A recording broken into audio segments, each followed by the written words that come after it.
கொடுங்கோலரை எதிர்கொள்வது. வெப்னாவலால் வெளியிடப்பட்டது. சன்னி ஒரு நைட்மேர் கிரியேச்சரை எதிர்கொண்டார். எந்த உயிரினமும் இல்லை, ஆனால் 5வது வகைகளில் ஒன்று, ஒரு பயங்கரமான பயமுறுத்தும் கொடுங்கோலன். உயிர் பிழைப்பதற்கான சாத்தியக்கூறுகள் மிக குறைவாக இருந்ததால் எப்போதாவது அதை எதிர்த்து போராடுவதற்கு அவர் பரிந்துரைத்தால் எவரும் அவரது முகத்தில் சிரித்திருப்பார்கள். அவர்கள் ஒரு விழித்தெழுந்திருக்கவில்லை என்றால் நிச்சயமாக உயிரினத்தை விட 2 அல்லது 3 நிலைகள் மேலே. சன்னி நிச்சயமாக இல்லை. அவர் இன்னும் பரிதாபகரமான மரணத்தை தவிர்க்க எப்படியாவது இந்த மலை ராஜாவை சமாளிக்க வேண்டியிருந்தது. இந்த தாமதமான மரண தண்டனையின் தொடக்கத்திலிருந்தே அவருக்கு எதிராக அடுக்கப்பட்ட அபத்தமான அளவு நீண்ட காலத்திற்கு முன்பே பழையதாகிவிட்டது. எனவே அதை பற்றி சிந்திக்க அவருக்கு அதிக ஆற்றல் இல்லை. எல்லாவற்றிற்கும் மேலாக பயப்படுவதற்கு என்ன இருந்தது? அவர் ஏற்கனவே இறந்தது போல் நன்றாக இருந்தார். அவர் எந்த மரணமும் பெற முடியாது போல் இல்லை. எனவே ஏன் கவலைப்பட வேண்டும்? நெருப்பின் மறுபுறம் விஷயங்கள் மோசமாக மாறியது. பெரும்பாலான அடிமைகள் ஏற்கனவே இறந்துவிட்டனர். ஒரு சில வீரர்கள் இன்னும் அசுரனை எதிர்த்து போராட தீவிரமாக முயன்றனர். ஆனால் அவர்கள் நீண்ட காலம் நீட்டிக்கப் போவதில்லை என்பது தெளிவாக தெரிந்தது. சன்னியின் கண்களுக்கு முன்னால் கொடுங்கோலன் ஒரு இறந்த அடிமையை தூக்கி அவனுடன் சங்கிலியை இழுத்து அதன் பயங்கரமான மாவை அகலமாக திறந்தான். ஒரு நசுக்கிய கடியால் அடிமையின் உடல் பாதியாக கிழிந்தது. மவுண்டன் கிங்கின் 5 அலட்சிய பால் போன்ற கண்கள் அவர் மெல்லும்போது தூரத்தை வெறித்தன. அதன் கன்னத்தில் இரத்த ஓட்டங்கள் பாய்கின்றன. உயிரினத்தின் மேல் கைகள் பிசியாக இருப்பதைக் கண்டு வீரர்களில் ஒருவர் அலறியடித்து தனது நீண்ட ஈட்டியை காட்டி முன்னோக்கிச் சென்றார். தலையை திருப்பாமல் கொடுங்கோலன் தனது குறுகிய கீழ் கரங்களில் ஒன்றை நீட்டி சிப்பாயின் தலையை இரும்பு பிடியில் பிடித்து அழுத்தி சோப்பு குமிழியைப் போல ஏழையின் மண்டையை நசுக்கினான். சிறிது நேரம் கழித்து தலையில்லாத உடல் குன்றின் மேல் தூக்கி எறியப்பட்டு கீழே உள்ள பள்ளத்தில் மறைந்தது. ஷிஃப்டி இரட்டிப்பாகி தனது தைரியத்தை வெளியே தள்ளினார். பின்னர் அவர் நடுக்கத்துடன் எழுந்து சன்னியை முறைத்தார். சரி, பார்த்துவிட்டோம், இப்போது என்ன? சன்னி பதில் சொல்லாமல் ஒரு பக்கமாக தலையை சற்று சாய்த்துக்கொண்டு கொடுங்கோலனை கவனித்தாள். ஷிஃப்டி அவனை இன்னும் கொஞ்சம் முறைத்து பார்த்தார். பிறகு ஸ்காலர் பக்கம் திரும்பினார். நான் சொல்கிறேன் கிழவனே, பையனுக்கு தலையில் உடம்பு சரியில்லை. அவர் எப்படி அமைதியாக இருக்க முடியும்? சச்சச்சச்சச்சச்சச்சச்சச்ச. 2 கைகளாலும் வாயை மூடிக்கொண்டு தன்னை அறைந்த ஷிப்டியின் முகத்திலிருந்து ரத்தம் வழிந்தது. பின்னர் அவர் கொடுங்கோலரின் திசையில் ஒரு பயத்துடன் பார்வையிட்டார். அதிர்ஷ்டவசமாக அருவருப்பானது அடிமைகளுக்கு விருந்தளிப்பதில் மிகவும் மும்முரமாக இருந்தது. ஏற்கனவே இறந்துவிட்ட அதிர்ஷ்டசாலிகள் மற்றும் இன்னும் உயிருடன் இருக்கும் துரதிர்ஷ்டவசமானவர்கள் அவர்களை கவனிக்க முடியவில்லை. ஷிஃப்டி மெதுவாக மூச்சை வெளியேற்றினார். சன்னி தனது உயிர் வாழ்வதற்கான வாய்ப்புகளை அளந்து சிந்திப்பதில் ஈடுபாடு கொண்டிருந்தார். அந்த விஷயத்திலிருந்து நான் எப்படி விடுபடுவது? அவருக்கு எந்த சிறப்பு அதிகாரமும் இல்லை. கொடுங்கோலரை உடல்களின் மலையின் கீழ் புதைக்க ஒரு இராணுவம் தயாராக இல்லை. அந்த அமானுஷ்யத்தை குறைந்தபட்சம் கீறுவதற்கு கூட அவனிடம் ஆயுதம் இல்லை. சன்னி தனது பார்வையை நகர்த்தி அந்த உயிரினத்தை கடந்த நிலவு இல்லாத வானத்தின் முடிவற்ற இருளுக்குள் பார்த்தான். அவர் இரவை பார்த்து கொண்டிருந்தபோது ஒரு பிரகாசமான ஃபிளாஷ் காற்றில் பறந்து கொடுங்கோலரின் கைகளில் ஒன்றில் மோதி தீப்பொறி மழையாக வெடித்தது. இளம் சிப்பாய் சன்னியின் வீர விடுதலையாளர் எரியும் மரத்துண்டை அசுரன் மீது எறிந்தார். இப்போது தனது வாளை எதிர்க்கிறார். என்னை எதிர்கொள்ளுங்கள் பிசாசு. ஒரு கவனச்சிதறல். எனக்கு என்ன தேவை? மலை ராஜாவை தன் 2 கைகளால் கொல்ல சன்னிக்கு வழியில்லாததால் சில உதவிகளை நாட முடிவு செய்திருந்தான். ஒரு மனிதன் அந்த வேலையை செய்ய மாட்டான். அதற்கு பதிலாக அவன் இயற்கையின் சக்தியை பயன்படுத்த திட்டமிட்டான். என்னாலேயே பாஸ்டர் செய்ய முடியாது என்பதால் புவியீர்ப்பு விசையை எனக்காகச் செய்வோம்.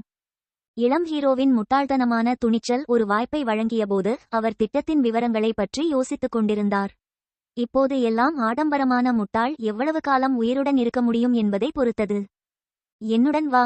சன்னி கல் மேடையின் கடைசி முனையை நோக்கி ஓடத் தொடங்கியபோது கூறினார். அங்கு கனமான வேகன் குன்றின் விளிம்பிற்கு அருகில் ஆபத்தான முறையில் நின்றது.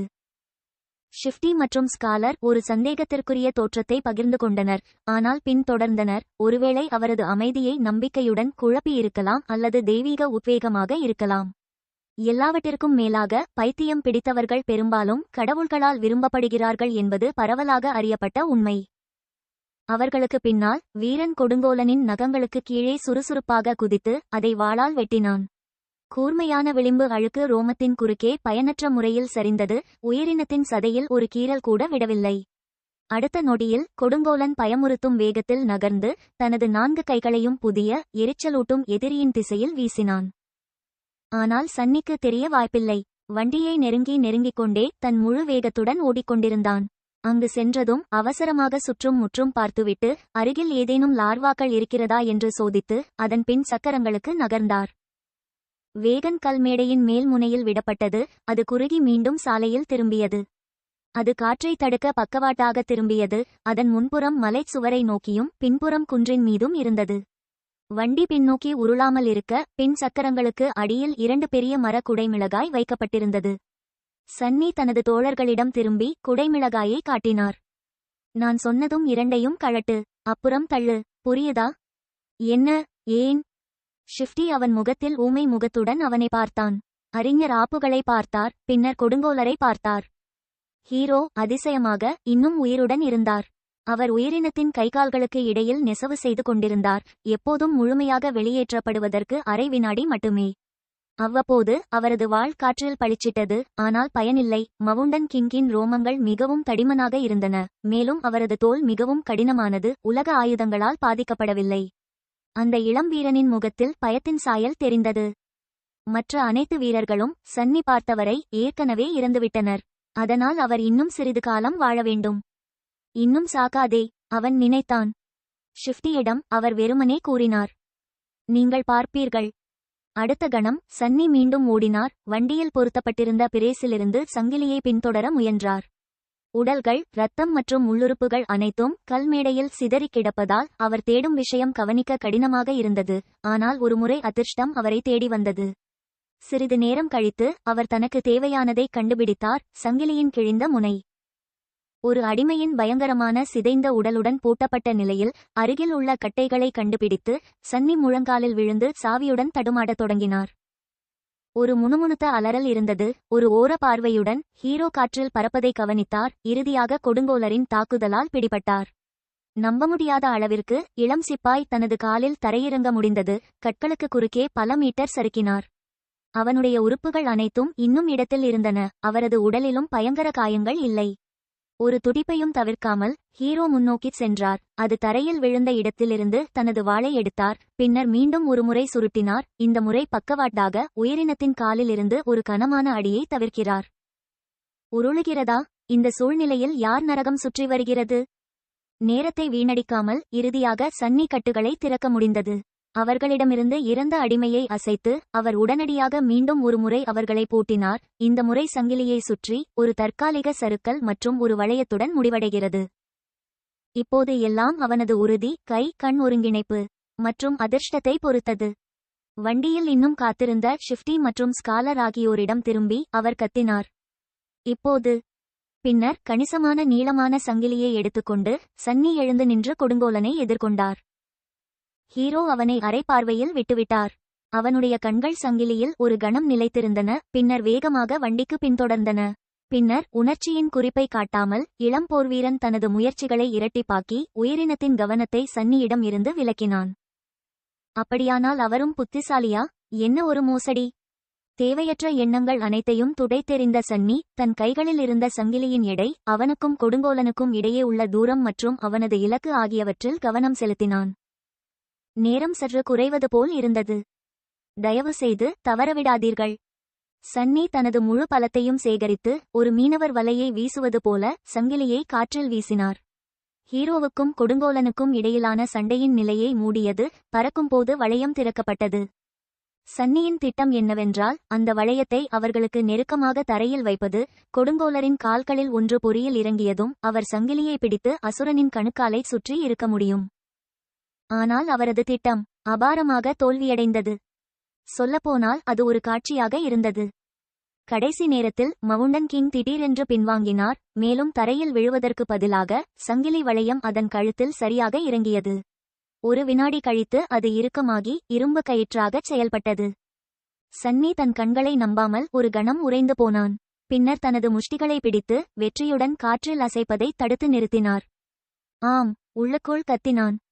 சில நிமிடங்களுக்குப் பிறகு வேகன் பாறையிலிருந்து உருண்டு கொடுங்கோலரை கீழே இழுக்கும். சன்னி திரும்பி பார்த்ததை உறுதிப்படுத்திக் கொண்டார். உடனடியாக அவர் வழக்கத்தை விட வெளிர் நிறமாக மாறினார். ஷிஃப்டி மற்றும் ஸ்காலர் ஆகியோர் வேகனின் சக்கரங்களுக்கு அடியிலிருந்து குடைமிளகாய்களை அகட்டி இப்போது அதை தீவிரமாக சாலையின் விளிம்பிற்கு தள்ளினார்கள். இருப்பினும் வேகன் மெதுவாக மிக மெதுவாக உருண்டு கொண்டிருந்தது. சன்னி எதிர்பார்த்ததை விட மிகவும் மெதுவாக. அவர் பீதியுடன் கொடுங்கோலரிடம் திரும்பினார். அதன் கழுத்தில் திடீரென எடை அழுத்தியதைக் கண்டு ஆச்சரியப்பட்ட உயிரினம் சங்கிலியை பிரிப்பதற்காக ஏற்கனவே கைகளை உயர்த்தியது. சன்னியின் கண்கள் விரிந்தன. அடுத்த வினாடியில் ஹீரோ கொடுங்கோலனின் கால்களில் ஒன்றில் மோதி அதை தூக்கி எறிந்தார். சிறிது நேரம் அவற்றை வாங்கினார். சன்னி ஏற்கனவே மனதிற்குள் சத்தமாக திட்டிக்கொண்டு வண்டிக்கு ஓடிக்கொண்டிருந்தான். அதை அடைந்த அவர் ஷிஃப்டி மற்றும் ஸ்காலர் ஆகியோருடன் ஈரமான மரத்தின் மீது தன்னை தூக்கி எறிந்தார். அவரது சிறிய ஆனால் பயங்கரமாக தாக்கப்பட்டு மிகவும் சோர்வுற்ற உடலில் எஞ்சியிருந்த அனைத்து வலிமையையும் செலுத்தினார். உருட்டு roll quick piece of shit. Wagon சிறிது வேகமெடுத்தது, ஆனால் குன்றின் விளிம்பை அடைவதில் மெதுவாக இருந்தது. அதே நேரத்தில் கொடுங்கோலன் இறுதியாக அதன் கழுத்தில் கட்டப்பட்ட சங்கிலியை பிடித்து தன்னை விடுவித்துக் கொள்ள தயாரானான். இப்போது அவர்கள் வாழ்ந்தார்களா இல்லையா என்பது, எது முதலில் நடக்கும் என்பது மட்டுமே கேள்வியாக இருந்தது. 3 அடிமைகள் மற்றும் ஒரு ஹீரோ. வெப்னாவலால் வெளியிடப்பட்டது. உருட்டு quick piece of shit. Sunny வண்டிக்கு எதிராக தன்னை அழுத்திக் கொண்டான். தன்னிடம் இருந்த அனைத்தையும் தள்ளினான். அதை இழுக்கும் சக்தி வாய்ந்த 4 எருதுகள் இப்போது இறந்துவிட்டன. அவற்றுக்கு பதிலாக 3 சோர்வான அடிமைகள் வேலையை செய்ய முயன்றனர். சாலையின் சரிவு அவர்களுக்கு உதவினாலும் வேகம் மிகவும் மெதுவாக இருந்தது. கொடுங்கோலன் ஒப்பிடுகையில் மிக வேகமாக நகர்ந்தான். தன் கீழ் கரங்களால் கொடிய ஸ்வைப் மூலம் ஹீரோவை பின்னுக்கு தள்ளி மற்ற இருவரையும் அதன் கழுத்தில் உயர்த்தி கயிறு போல் சுற்றியிருந்த செயினை பிடிக்க முயன்றான். இருப்பினும் இந்த முறை மவுண்டன் கிங்கின் பயமுறுத்தும் உடலமைப்பு ஒரு பாதகமாக மாறியது. அதன் நீண்ட திகிலூட்டும் எலும்பு நகங்கள் சதைகளை கிழிக்க சரியானவை, ஆனால் அவை துல்லியமான கையாளுதலுக்கான சிறந்த கருவியாக இல்லை. கொடுங்கோலன் தனது கழுத்தை திறக்காமல் சங்கிலியை பிடிக்க சிறிது நேரம் பிடித்தது. அதற்குள் வண்டி கிட்டத்தட்ட குன்றின் விளிம்பில் இருந்தது. வாருங்கள், இன்னும் கொஞ்சம். அடுத்து நடந்தது மிக விரைவாக நடந்தது. வண்டியின் பின் சக்கரங்கள் இறுதியாக சாலையிலிருந்து நழுவி இருட்டில் தொங்கின. கீழே வெளித்தோற்றத்தில் ஆழமற்ற குழி. உயிரினம் திரும்பியது. அதன் 5 பால் இறந்த கண்களுடன் 3 அடிமைகளை வெளிப்படுத்தாமல் பார்த்து கொண்டிருந்தது. ஷிஃப்டி மற்றும் ஸ்காலரை அவர்களின் கால்களிலிருந்து தூக்கி எறிந்த வேகன் பின்னர் உறைந்து அதன் நடு அச்சில் ஆபத்தான முறையில் சமநிலையில் இருந்தது. சன்னி மட்டும் நின்று கொண்டிருந்தாள். அவர் உயர்ந்து நிற்கும் அசுரனை கடைசியாக பார்வையிட்டார். பின்னர் தனது தோள்பட்டை வண்டியின் முன்புறத்தில் அரைந்து தனது எடையை அதன் பின்னால் வைத்தார். வேகன் இறுதியாக அதன் சமநிலையை இழந்து விளிம்பில் உருண்டு துண்டிக்கப்பட்ட பாறைகளுக்கு எதிராக அதன் அடிப்பகுதியை காது கேளாத வகையில் சுரண்டியது. சன்னி முன்னோக்கி விழுந்து முழங்காலில் இறங்கினார். கொடுங்கோலரிடம் தலையை திருப்பி ஒரு பொல்லாத புன்னகையை கொடுத்தார். மவுண்டன் கிங்ஸ் பிராணி அடிமையை பார்க்க ஒரு நகர்வை மேற்கொண்டாள், ஆனால் அது ஏற்கனவே மிகவும் தாமதமாகிவிட்டது. சிறிது நேரம் கழித்து அவரது கழுத்தில் சங்கிலி இறுக்கமாக இழுக்கப்பட்டது. மேலும் அவர் பெரும் சக்தியுடன் பின்னுக்கு தள்ளப்பட்டார். குன்றின் விளிம்பில் ஒரு கந்தல் பொம்மை போல பறந்தார். அந்த உயிரினம் ஒரு சிறிய மனிதனால் தோற்கடிக்கப்பட்டதை நம்ப மறுப்பது போல் அமைதியாக இருளில் விழுந்தது. போய் செத்துப்போ, சன்னி யோசித்தாள். பின்னர் அவர் ஒரு ஆழமான கந்தலான மூச்சை எடுத்து முற்றிலும் சோர்வுடன் தரையில் விழுந்தார். இதுதானா? நான் விசாரணையில் தேர்ச்சி பெற்றேனா? அவர் குளிர்ந்த கற்களில் ஓய்வெடுத்து இரவு வானத்தை வெறித்து பார்த்தார். மேலும் அவரது வெற்றியை அறிவிப்பதற்காக மங்கலான ஆனால் மழுப்பலான குரலுக்காக காத்திருந்தார். ஆனால் அதற்கு பதிலாக அவர் முன்பு புறக்கணிக்க தேர்ந்தெடுத்த வலியின் அலையானது இறுதியாக அவரது துஷ்பிரயோகம் செய்யப்பட்ட உடலை பிடிக்கத் தொடங்கியது. சன்னி முணுமுணுத்தாள். முழுவதுமாக வலித்தது.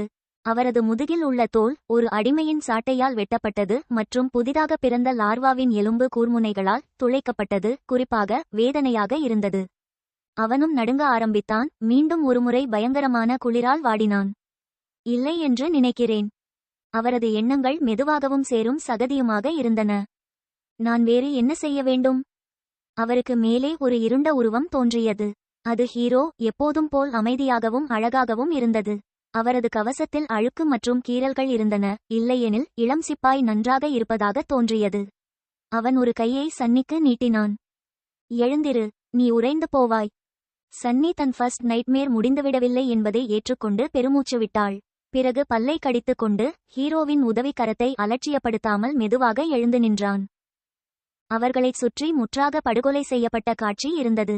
3 அடிமைகள் மற்றும் ஹீரோவை தவிர கேரவனில் உள்ள ஒவ்வொரு உறுப்பினரும் இறந்துவிட்டனர். அவர்களின் உடல்கள் தரையில் குப்பைகளாக இருந்தன, பயங்கரமாக ஊனமுற்றோ அல்லது துண்டுகளாக கிழிந்தோ இருந்தன. அங்கொன்றும் இங்கொன்றுமாக ஒரு லார்வாவின் விரட்டும் சடலம் காணப்பட்டது. நெருப்பால் வீசப்பட்ட நிழல்கள் கல்மேடையின் குறுக்கே மகிழ்ச்சியுடன் நடனமாடிக்கொண்டிருந்தன. இந்த நோயுற்ற காட்சியால் கலங்கவில்லை. சன்னியும் கவனிக்க முடியாத அளவுக்கு சோர்வாக இருந்தாள். ஷிபியும் ஸ்காலரும் ஏற்கனவே எழுந்து சோர்வுற்ற பயத்துடன் ஹீரோவை பார்த்து கொண்டிருந்தனர். தலைகள் இருந்தாலும் இல்லாவிட்டாலும் அவர்கள் இன்னும் அடிமைகளாகவே இருந்தார்கள். அவர் இன்னும் அடிமை ஓட்டுநராகவே இருந்தார். அவர்களின் பதட்டமான பார்வைகளை கவனித்து சிப்பாய் பெருமூச்சு விட்டார். நீங்கள் அனைவரும் நெருப்புக்கு அருகில் வாருங்கள். நாம் நம்மை சூடேற்ற வேண்டும். அடுத்து என்ன செய்வது என்று விவாதிக்க வேண்டும். அவர்களின் பதிலுக்கு காத்திராமல் ஹீரோ திரும்பி நடந்தான். சில கணங்கள் தயங்கிய பின் அடிமைகள் பின்தொடர்ந்தனர். சிறிது நேரம் கழித்து அவர்கள் நால்வரும் நெருப்பைச் சுற்றி அமர்ந்து இனிமையான வெப்பத்தை உறிஞ்சினர். ஷிஃப்டியும் ஸ்காலரும் ஒருவருக்கொருவர் நெருக்கமாக இருந்தனர். ஹீரோவிடமிருந்து பாதுகாப்பான தூரத்தை பேணினார்கள். சன்னி எல்லோரிடமிருந்தும் பிரிந்து அமர்ந்தார். மற்றவர்களை விட ஒருவரை நம்பாமல் இருக்க அவருக்கு ஒரு குறிப்பிட்ட காரணம் இருந்ததால் அல்ல, மாறாக அவர் பொதுவாக மக்களை விரும்பாததால். வளரும்போது சன்னி எப்போதுமே பொருத்தமற்றவராகவே இருந்தார்.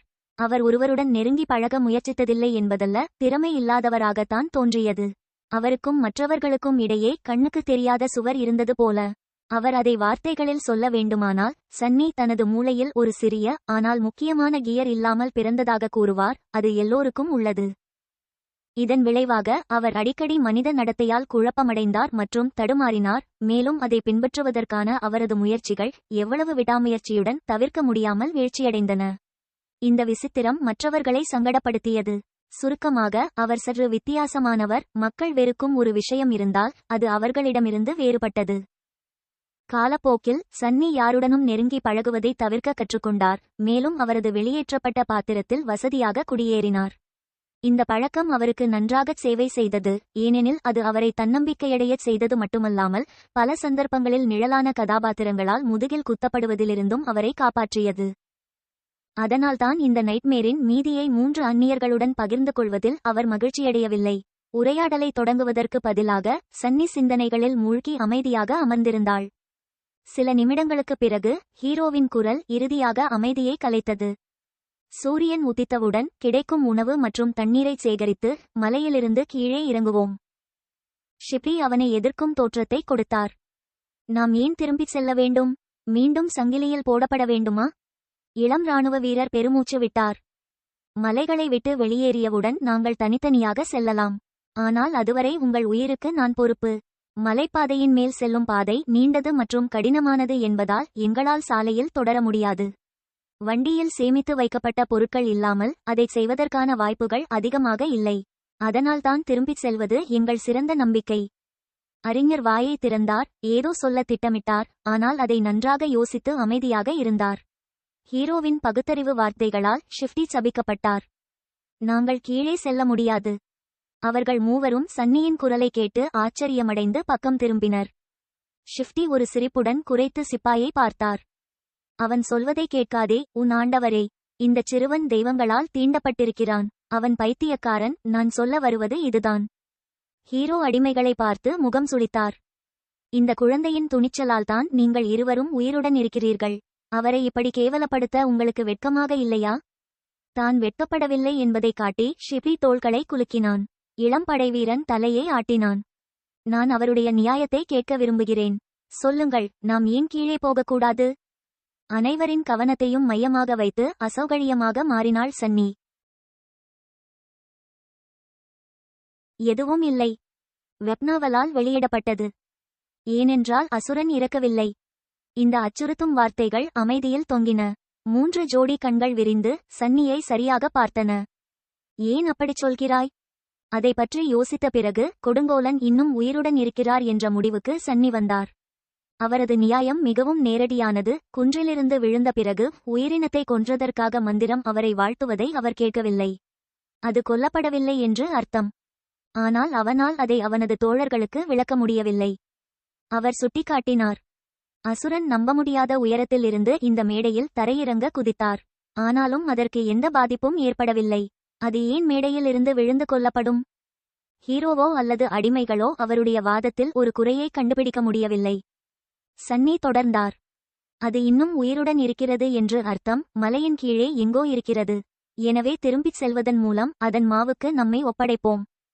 ஷிப்டி சத்தமாக சபித்து நெருப்பின் அருகே ஊர்ந்து சென்று கண்களில் பயத்துடன் இருளை பார்த்தார். அறிஞர் தனது கோயில்களை தடவி முணுமுணுத்தார். நிச்சயமாக நான் ஏன் என்னை உணரவில்லை? அந்த மூவரில் ஹீரோதான் மிகவும் ஸ்டோக். யோசித்துவிட்டு தலையசைத்தார். பின்னர் நாங்கள் மலைப்பாதையில் ஏறி மேலே செல்கிறோம். ஆனால் அது மட்டும் அல்ல. கொடுங்கோலன் வீழ்ந்த திசையை நோக்கினான். அசுரன் இன்னும் உயிருடன் இருந்தால் அது இங்கே திரும்பி வந்து நம்மை பின்தொடர்வதற்கான வாய்ப்புகள் அதிகம். அதாவது நேரம் மிக முக்கியமானது. சூரியன் உதித்தவுடன் நாம் நகர வேண்டும். பிளாட்பாரத்தில் கிழிந்த உடல்களை அவர் சைகையால் காட்டினார். இனி இரவு முழுவதும் ஓய்வெடுக்க அனுமதிக்க முடியாது. நாங்கள் இப்போது பொருட்களை சேகரிக்க வேண்டும்.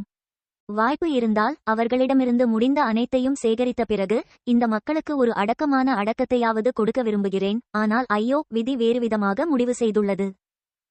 ஹீரோ எழுந்து ஒரு கூர்மையான கத்தியை காட்டினார். ஷிப்டி பதற்றமடைந்து பிளேட்டை கவனமாக பார்த்தார். ஆனால் இளம் சிப்பாய் ஆக்கிரமிப்பு எந்த அறிகுறியையும் காட்டாததைக் கண்டு நிதானமாக இருந்தார். உணவு, தண்ணீர், வெதுவெதுப்பான உடைகள், விறகு, அதைத்தான் நாம் கண்டுபிடிக்க வேண்டும். பிரிந்து ஒவ்வொரு பணியையும் நிறைவேற்றுவோம். பிறகு கத்தியின் முனையால் தன்னையே சுட்டிக்காட்டினான். எங்களுக்கு இறைச்சி கிடைக்க நான் மாடுகளின் சடலங்களை செதுக்குவேன். அறிஞர் கல்மேடையை சுற்றி பார்த்தார். பெரும்பாலானவை ஆழமான நிழலில் மூழ்கி முகம் சுளித்தன. நான் விறகு தேடுகிறேன். ஷிப்டியும் கண்களில் ஒரு வித்தியாசமான பிரகாசத்துடன் இடது மற்றும் வலது பார்வையை பார்த்தார். அப்படியானால் நான் உடுத்துவதற்கு ஏதாவது சூடாக தேடி போகிறேன்.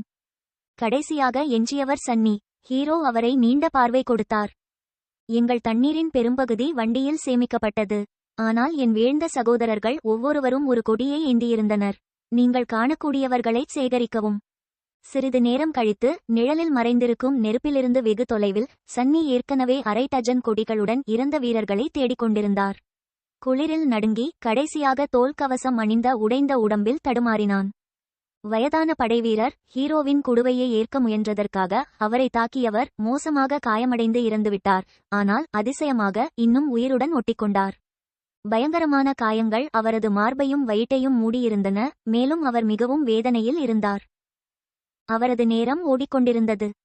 சன்னி இறக்கும் சிப்பாயின் அருகில் மண்டியிட்டு அவனை பார்த்து அந்த மனிதனின் கொடியை தேடினாள். என்ன அபத்தம் என்று நினைத்தான். பெரியவர் தனது கண்களை சன்னியின் மீது செலுத்த முயன்றார் மற்றும் பலவீனமாக தனது கையை நகர்த்தி எதையோ அடைந்தார். சன்னி குனிந்து பார்த்தார். அவர்களிடமிருந்து வெகு தொலைவில் ஒரு உடைந்த வாள் தரையில் கிடப்பதை கவனித்தார். ஆர்வத்துடன் அவர் அதை எடுத்தார். இதை தேடுகிறீர்களா? ஏன்? கைகளில் ஆயுதம் ஏந்தியபடி சாக ஈங்கும் வைக்கிங்ஸ் போன்றவர்களா? இறக்கும் சிப்பாய் பதில் சொல்லவில்லை. இளம் அடிமையின் கண்களில் ஏதோ அறியாத தீவிரமான உணர்ச்சியுடன் பார்த்தான். சன்னி பெருமூச்சு விட்டாள். சரி, அதுவும் நடக்கலாம். எல்லாவற்றிற்கும் மேலாக நீங்கள் இறப்பதை பார்ப்பதாக நான் உறுதியளித்தேன். அதனுடன் அவர் முன்னோக்கி சாய்ந்து உடைந்த கத்தியின் கூர்மையான முனையால் முதியவரின் தொண்டையை அறுத்து அதை தூக்கி எறிந்தார். சிப்பாய் துடித்தார். தனது சொந்த இரத்தத்தில் மூழ்கினார். அவரது கண்களில் வெளிப்பாடு மாறியது. அது நன்றியுணர்வு அல்லது வெறுப்பா?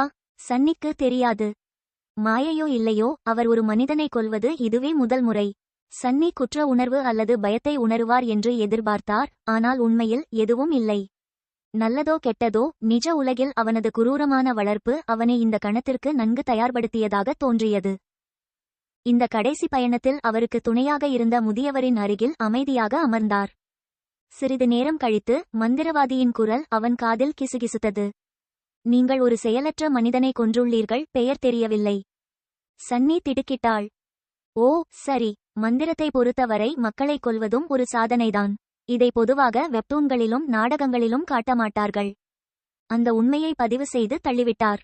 ஆனால் அது மாறியது போல் எழுத்துப்பிழை பேசி முடிக்கப்படவில்லை. நீங்கள் ஒரு நினைவகத்தை பெற்றுள்ளீர்கள். சன்னி உறைந்து போய் கண்களை அகல திறந்தான். ஆம், வா, எனக்கு ஏதாவது நல்லது கொடு. நினைவுகள் ஆயுதங்கள் முதல் மந்திரித்த பொருட்கள் வரை எதுவாகவும் இருக்கலாம். செயலற்ற நிலை எதிரியிடமிருந்து பெறப்பட்ட ஒருவர் மிகவும் சக்தி வாய்ந்தவராக இருக்க முடியாது. ஆனால் அது இன்னும் ஒரு வரமாக இருந்தது.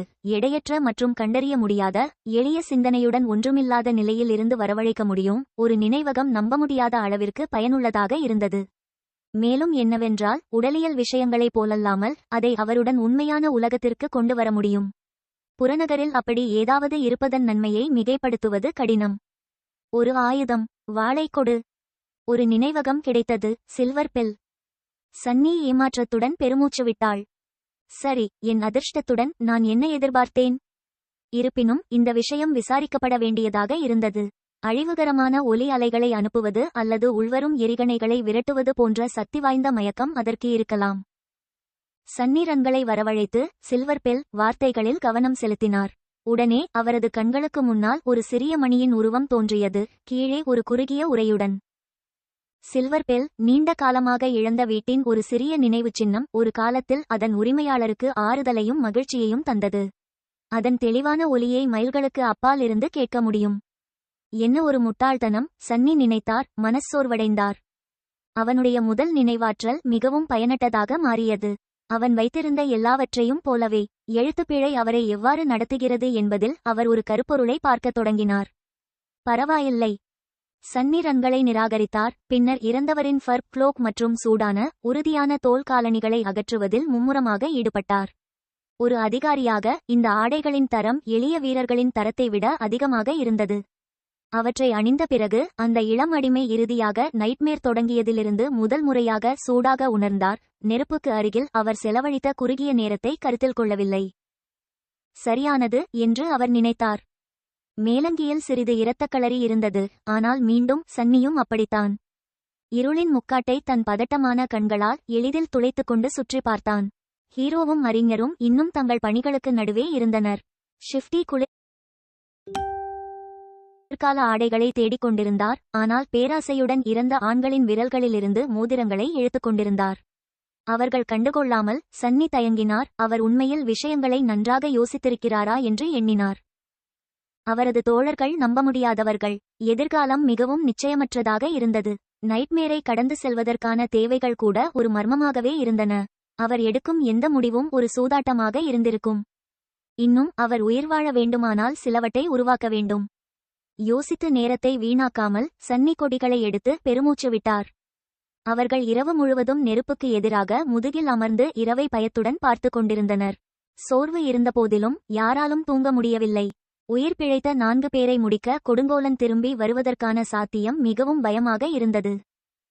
நடன தீப்பிழம்புகளின் பிரகாசமான ஒளியில் அமைதியாக தனது வாளை கூர்மைப்படுத்திய ஹீரோ மட்டும் நன்றாக இருப்பதாக தோன்றியது. பிளேடிற்கு எதிராக வீட்ஸ்டோன் கீறப்படும் சத்தம் ஒருவிதத்தில் ஆறுதலாக இருந்தது. விடியற்காலையில் சூரியன் சோம்பேறித்தனமாக காற்றை சூடேற்றத் தொடங்கியபோது அவர்கள் தங்களால் முடிந்த அனைத்து பொருட்களையும் ஏற்றிக்கொண்டு குளிருக்கு புறப்பட்டனர். சன்னி திரும்பி பார்த்தார். கடைசியாக கல்மேடையின் பார்வையை எடுத்துக்கொண்டார். அடிமை கேரவன் அழிய வேண்டிய இடத்தை அவர் கடந்து செல்ல முடிந்தது. அடுத்து என்ன நடக்கப் போகிறது? யாராலும் சொல்ல முடியவில்லை. விருப்பமான சிந்தனை வெப்னாவலால் வெளியிடப்பட்டது. ஒரு பிரச்சனை இருந்தது. மலைப்பாதை வரை செல்லும் பாதையை பின்தொடர்ந்து அதன் மேல் செல்ல திட்டமிட்டு இரவு வருவதற்குள் படுகொலை நடந்த இடத்திலிருந்து எவ்வளவு தூரம் செல்ல முடியுமோ அவ்வளவு தூரம் செல்ல திட்டமிட்டனர். இருப்பினும் சாலை இல்லை. கடந்த மாதங்களில் ஒரு கட்டத்தில் அல்லது நேற்று கூட ஒரு பயங்கரமான பாறை சரிவு ஏற்பட்டது. குறுகிய சாலையின் முழு பகுதிகளையும் அழித்து அதன் மற்ற பகுதிகளை கடக்க முடியாததாக மாற்றியது. சன்னி ஒரு பெரிய பள்ளத்தின் உச்சியில் நின்று முகத்தில் எந்த ஒரு குறிப்பிட்ட வெளிப்பாடும் இல்லாமல் கீழே பார்த்தார். இப்போது என்ன செய்வது? அறிஞரின் குரல் அவரது துடைத்த உரோம அங்கியின் காலரால் முடக்கப்பட்டது. அவரது சீடர் ஷிப்டி கோபத்துடன் சுற்றி பார்த்தார். அவரது பார்வை சன்னியை நோக்கி நின்றது. அவரது விரக்தியை வெளிப்படுத்த ஒரு பொருத்தமான பலி. நாம் என்ன செய்ய வேண்டும் என்பதை நான் உங்களுக்கு சொல்கிறேன். கொஞ்சம் இறந்த எடையை விடுங்கள். அவர் சன்னியின் நேர்த்தியான காலணிகளை பார்த்துவிட்டு ஹீரோவின் பக்கம் திரும்பினார். கேளுங்கள் உங்கள் தலைவரே, பையன் மிகவும் பலவீனமாக இருக்கிறான். அவன் நம்மை மெதுவாக்குகிறான். மேலும் அவன் விசித்திரமானவன். அவன் உங்களுக்கு தவழும் தன்மையை கொடுக்கவில்லையா? இளம் சிப்பாய் ஒரு நியாயமான கோபத்துடன் பதிலளித்தார். ஆனால் ஷிஃப்டி செய்யவில்லை. பாருங்கள், அவர் என்னை எப்படி பார்க்கிறார் என்பதை பாருங்கள். நான் கடவுளிடம் சத்தியம் செய்கிறேன், அவர் கேரவனில் சேர்ந்தது முதல் எதுவும் சரியாக நடக்கவில்லை. ஒருவேளை அந்த முதியவர் சொல்வது சரிதான். சிறுவன் நிழல் கடவுளால் சபிக்கப்பட்டான். சன்னி கண்களை சுழற்ற முடியாமல் தவித்தாள். அவர் துரதிர்ஷ்டசாலி என்பது உண்மைதான். இருப்பினும் முழு உண்மையும் ஷிஃப்டி வலியுறுத்த முயற்சித்ததற்கு நேர்மாறானது.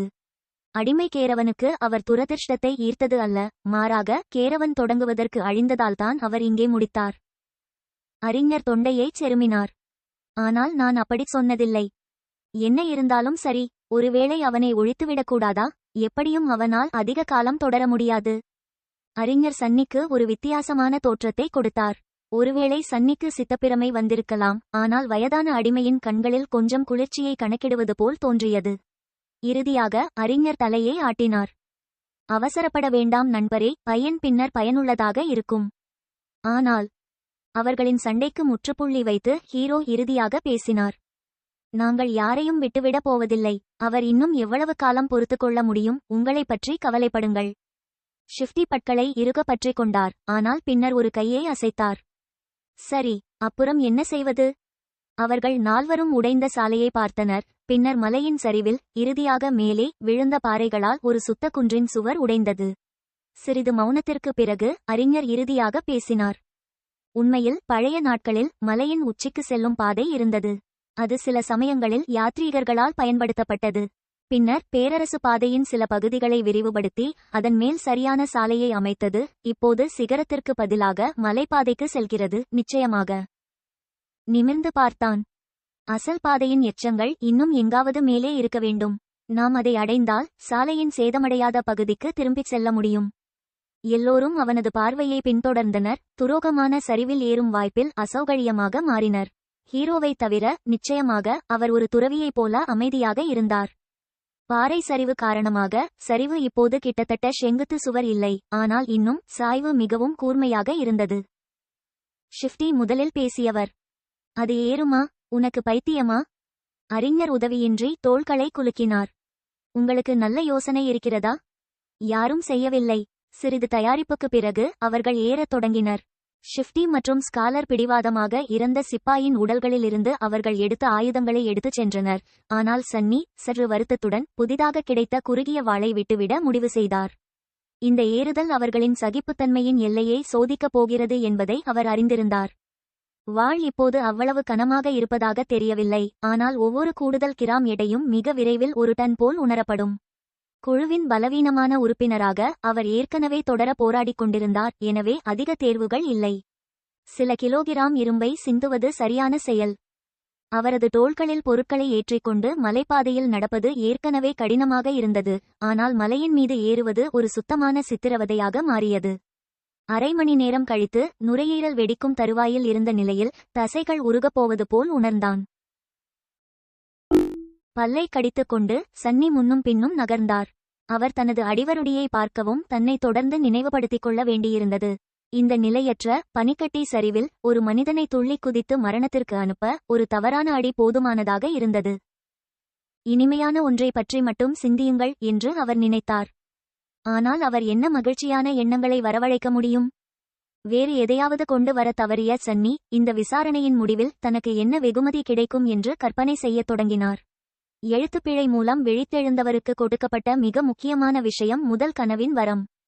நிச்சயமாக பிற்கால சோதனைகள் அவர்களுக்கு அதிக திறன்களை வழங்குவதோடு அவர்களின் ஆற்றலையும் பெரிதும் மேம்படுத்தும். ஆனால் விழித்திருப்பவர்களால் என்ன பங்கு வகிக்க முடியும், அவர்களின் திறன் எவ்வளவு சிறப்பாக இருக்கும் மற்றும் அவர்கள் என்ன விலை கொடுக்க வேண்டும் என்பதை முதலில் தீர்மானித்தது இதுதான். கனவு மண்டலத்தில் உயிர் வாழவும் வளரவும் தேவையான கருவிகளை அவர்களுக்கு வழங்குவதை குறிப்பிடவில்லை. ஃபர்ஸ்ட் நைட்மேர் ஸ்பூனின் முக்கிய பலன் எளிமையானது, ஆனால் மிக முக்கியமானதாக இருக்கலாம். சோதனையை முடித்த பிறகு ஆர்வலர்களுக்கு சோல் கோர்களை உணரும் மற்றும் தொடர்பு கொள்ளும் திறன் வழங்கப்பட்டது. சோல் கோர்ஸ் ஒருவரின் பதவி மற்றும் அதிகாரத்தின் அடிப்படையாக இருந்தது. உங்கள் மையக்கரு எவ்வளவு வலுவாக இருந்ததோ அவ்வளவு அதிகமாக உங்கள் வலிமை வளரும். நைட்மேர் கிரியேச்சர்ஸுக்கும் இதுவே சென்றது. மனிதர்களைப் போலல்லாமல் அவர்கள் பல கோர்களை வைத்திருக்க முடியும் என்ற கொடிய எச்சரிக்கையுடன் ஒரு தாழ்ந்த மிருகத்திற்கு 1 மட்டுமே இருந்தது, ஆனால் மவுண்டன் கிங் போன்ற கொடுங்கோலருக்கு 5 இருந்தது. தற்செயலாக உங்கள் ஆன்மாவின் மையத்தை மேம்படுத்துவதற்கான ஒரே வழி மற்ற ட்ரீம் ரீம் வாசிகளின் சடலங்களிலிருந்து துடைக்கப்பட்ட சோல் ஷாட்களை உட்கொள்வதுதான். அதனால்தான் அவேக்கன்ட் மரண அபாயம் இருந்தபோதிலும் சக்தி வாய்ந்த நைட்மேர் கிரியேச்சர்களுடன் போரிட தங்கள் வழியை விட்டு வெளியேறியது. இரண்டாவது நன்மை குறைவான நேரடியானது, இருப்பினும் முக்கியமானது. ஃபர்ஸ்ட் நைட்மேரை முடித்த பிறகு ஆர்வலர்கள் ட்ரீமர்ஸ் தரத்திற்கு உயர்த்தப்பட்டனர். பேச்சு வழக்கில் ஸ்லீப்பர்ஸ் என்று அழைக்கப்படுகிறார்கள். மேலும் ட்ரீம் ராஜ்யத்திற்கான அணுகலை பெற்றனர். அவர்கள் முதல் குளிர்கால சங்கிராந்தியில் நுழைவார்கள். ஃபர்ஸ்ட் நைட்மேரை முடிப்பதற்கும் ட்ரீம் சாம்ராஜ்யத்திற்குள் நுழைவதற்கும் இடையிலான அந்த நேரம் மிகவும் முக்கியமானது, ஏனெனில் இது ஒரு நபர் பெறும் பயிற்சி மற்றும் உங்களை தயார்படுத்துவதற்கான கடைசி வாய்ப்பு. சன்னியின் விஷயத்தில் அந்த நேரம் சுமார் 1 மாதம் மட்டுமே. அது எவ்வளவு மோசமாக இருந்தது! பின்னர் இறுதி பலன் இருந்தது. சோதனையில் தேர்ச்சி பெறும் ஒவ்வொரு ஆர்வலருக்கும் தனித்துவமானது. முதல் அம்சத்திறன். இந்த மந்திர சக்தி தான் விழித்தெழுந்தவர்களை உலக மனிதர்களுக்கு மேலாக உயர்த்தியது. அம்சத்திறன்கள் வேறுபட்டவை, தனித்துவமானவை மற்றும் சக்தி வாய்ந்தவை. போர், சூனியம் மற்றும் பயன்பாடு போன்ற சில வகைகளாக வகைப்படுத்தப்படலாம், ஆனால் சில கற்பனைக்கு அப்பாற்பட்டவை. அவர்களின் திறன்களின் சக்தியால் ஆயுதம் ஏந்திய விழித்தெழுந்தால் நைட்மேர் உயிரினங்களின் வெள்ளத்திலிருந்து உலகை காப்பாற்ற முடிந்தது. இருப்பினும் அந்த சக்தி ஒரு பிடிப்புடன் வந்தது. அவர்களின் முதல் திறனுடன் ஒவ்வொரு விழித்திருப்பவர்களும் ஒரு குறைபாட்டை பெற்றனர், சில சமயங்களில் கவுண்டர் என்று அழைக்கப்படுகிறது. இந்த குறைபாடுகள் திறன்களைப் போலவே வேறுபட்டவை, ஒப்பீட்டளவில் பாதிப்பில்லாதது முதல் ஊனமுற்றோர் வரை, அல்லது சில சந்தர்ப்பங்களில் ஆபத்தானது. கோயில் அடிமைக்கு என்ன வகையான திறன் கிடைக்கும் என்று நான் ஆச்சரியப்படுகிறேன் என்று சன்னி நினைத்தார். அவருடைய வாய்ப்புகள் குறித்து அதிக நம்பிக்கை இல்லை.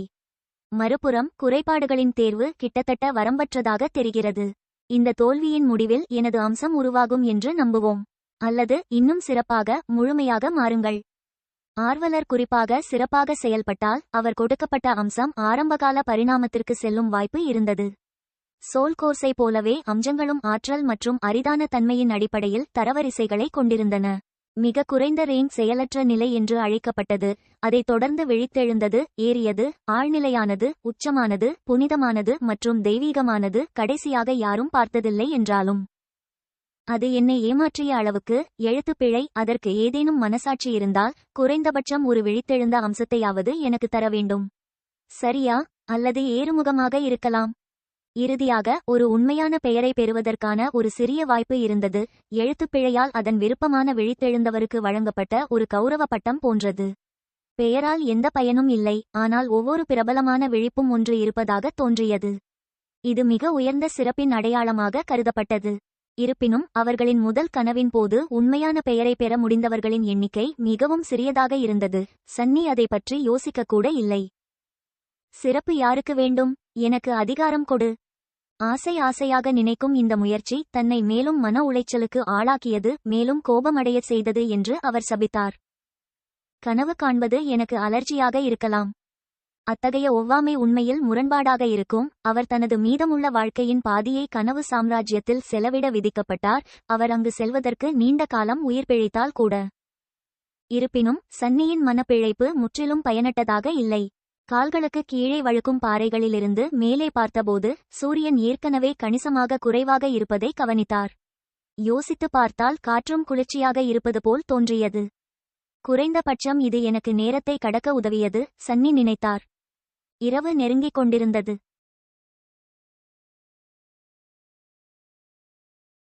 ஃபர்ஸ்ட் மேன் டவுன் வெப்னாவலால் வெளியிடப்பட்டது. அவர்கள் நிறுத்த முடிவு செய்வதற்குள் சன்னி மயக்கத்தின் விளிம்பில் இருந்தாள். கரடுமுரடான மலைச்சரிவை கடந்து மணிக்கணக்கான மணிநேரங்களுக்குப் பிறகு அவரது உடல் கிட்டத்தட்ட அதன் எல்லையை எட்டியது.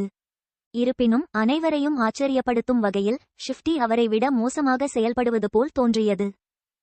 முரட்டுத்தனமான அடிமையின் கண்கள் சேரும் கவனமும் இல்லாமல் இலக்கில்லாமல் சுற்றித் திரிந்தன. அவனது நுரையீரலில் ஏதோ அழுத்தத்தை செலுத்துவது போல அவனது மூச்சு கந்தலாகவும் ஆழமற்றதாகவும் இருந்தது. அவர் காய்ச்சல் மற்றும் உடல்நிலை சரியில்லாமல் இருந்தார். ஹீரோ ஒரு முகாமுக்கு பொருத்தமான இடத்தை கண்டுபிடித்தவுடன் ஷிஃப்டி தரையில் சரிந்தார். இவை அனைத்திலும் மிகவும் எரிச்சலூட்டும் பகுதி அவர்கள் ஏற்கனவே பழகிவிட்ட கோபமான சபித்தல் இல்லாதது. அடிமை அசையாமல் அமைதியாக கிடந்தான். அவனது மார்பின் அசைவுகள் மட்டும்தான் உயிருடன் இருப்பதை காட்டிக் கொடுத்தது. சில நிமிடங்களுக்குப் பிறகு அவர் ஒரு நடுங்கும் கையால் தனது கொடியை அவிழ்த்து பேராசையுடன் சில பெரிய குடங்களை குடித்தார். உங்கள் தண்ணீரை பாதுகாத்துக் கொள்ளுங்கள் என்று ஹீரோ சொன்னது எப்படியாவது அவரது வழக்கமான ஸ்டோ குரலில் அதன் வழியை கண்டுபிடிப்பதில் அக்கறையின் குறிப்பு. இந்த வார்த்தைகளை பொருட்படுத்தாமல் ஷிஃப்டி மேலும் குடித்து கொடியை முழுவதுமாக காலி செய்தார். அறிஞர் அவரை விடச் சிறந்தவராக தெரியவில்லை. கடினமான ஏறுதல் வயதான அடிமைக்கு பெரும் பாதிப்பை ஏற்படுத்தியது. தாங்க முடியாத குளிரையும் பொருட்படுத்தாமல் வியர்த்து வழிந்தான், இரத்தம் வழிந்த கண்களோடும் முகத்தில் கசப்பான வெளிப்பாட்டோடும். மூவரில் பலவீனமானவராக இருந்ததால் சன்னி எப்படியோ சிறந்ததை தாங்கிக் கொண்டார். இனி தண்ணீர் இல்லை என்றால் நாம் பனியை உருக முடியாதா? ஹீரோ ஸ்காலருக்கு ஒரு சிக்கலான தோற்றத்தை கொடுத்தார். தேவையற்ற கவனத்தை ஈர்க்காதபடி நெருப்பை உண்டாக்க முடியாத ஒரு நேரம் வரலாம். யாரும் கருத்து தெரிவிக்கவில்லை. யாருடைய கவனத்தை அவர்கள் தவிர்க்க வேண்டும் என்பதை நன்கு அறிந்திருந்தார். மவுண்டன் கிங்கின் திகில் பற்றிய நினைவு அவர்கள் மனதில் இன்னும் பசுமையாக இருந்தது. அதிர்ஷ்டவசமாக இன்று ஹீரோ மலைச் சுவரில் ஒரு இயற்கையான அல்கோவை கண்டுபிடித்தார். அது ஒரு குறுகிய விளிம்பிற்கு பின்னால் ஆபத்தானது. நெருப்பு பாறைகளால் நன்கு மறைக்கப்பட்டது. அவர்கள் கவனிக்கப்படுவார்கள் என்ற பயமின்றி அதன் அரவணைப்பை அனுபவிக்க அனுமதித்தது.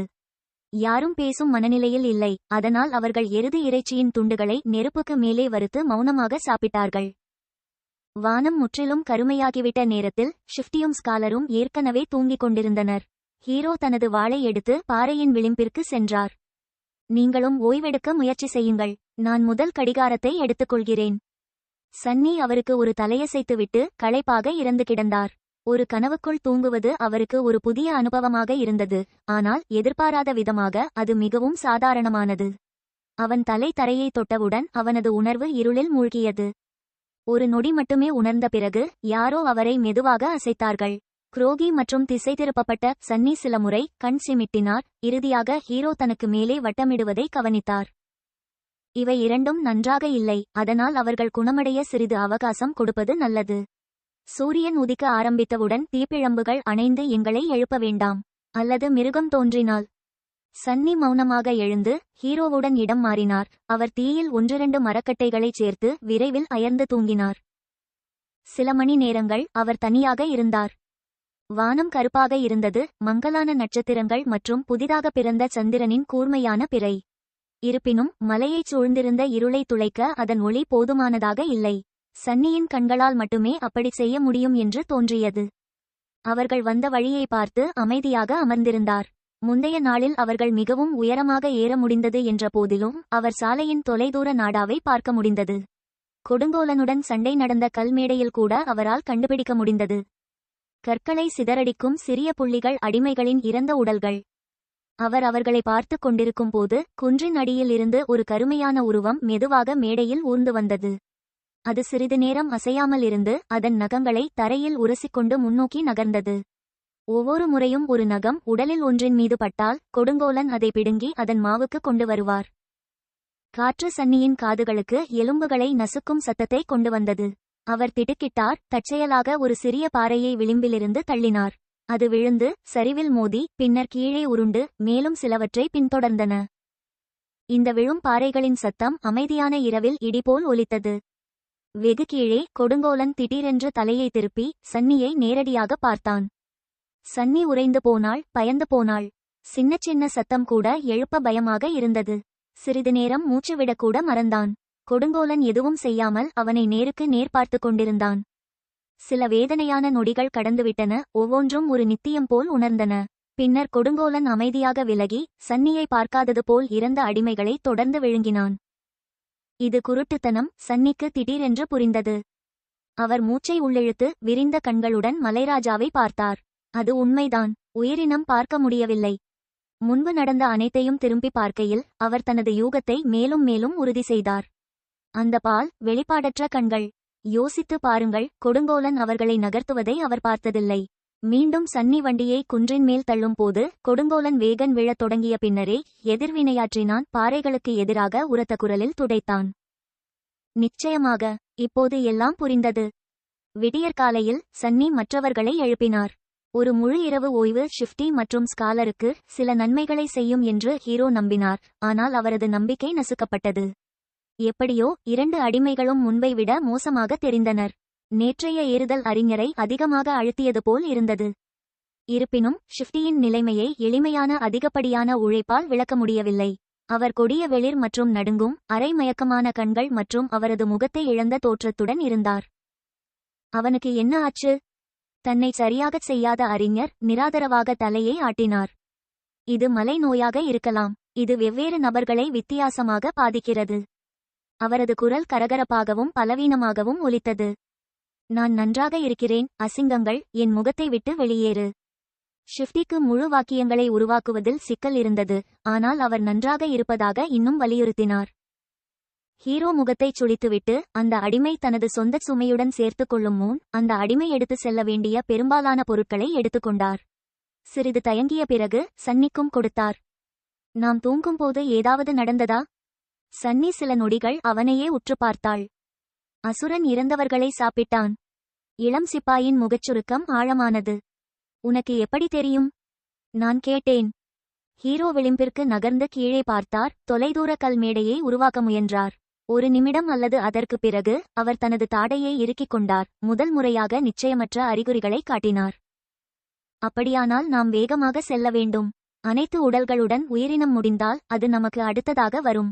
இரவுக்கு முன் அந்த பழைய பாதையை நாம் கண்டுபிடிக்க வேண்டும். பயந்து மனச்சோர்வடைந்த அவர்கள் மீண்டும் புறப்பட்டு தொடர்ந்து ஏறினார்கள். சேர்க்கப்பட்ட சுமையின் எடையில் சன்னி மெதுவாக இறந்து கொண்டிருந்தார்.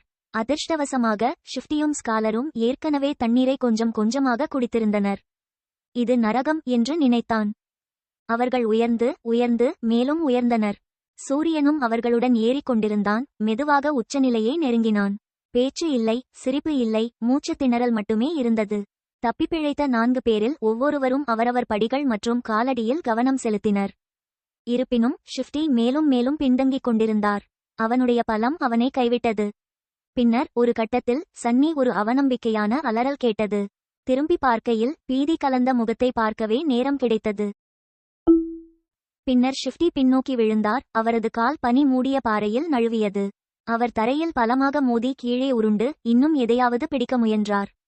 ஆனால் அது மிகவும் தாமதமானது. அந்த இடத்தில் உறைந்து சக்தியற்ற நிலையில் பாறைகளில் ரத்தம் தோய்ந்த அடையாளங்களை விட்டு சரிவில் அவரது உடல் கீழே விழுந்ததை மட்டுமே அவர்களால் பார்க்க முடிந்தது. ஒவ்வொரு நொடியும் ஷிஃப்டி ஒரு மனிதனைப் போலவும் கந்தல் பொம்மையைப் போலவும் தோன்றினார். சில நிமிடங்களுக்குப் பிறகு அவர் இறுதியாக உடைந்த சதை குவியலில் ஒரு பெரிய நீண்டு கொண்டிருந்த கல்லின் மேல் மோதி நிறுத்தினார். ஷிஃப்டி இறந்துவிட்டார்.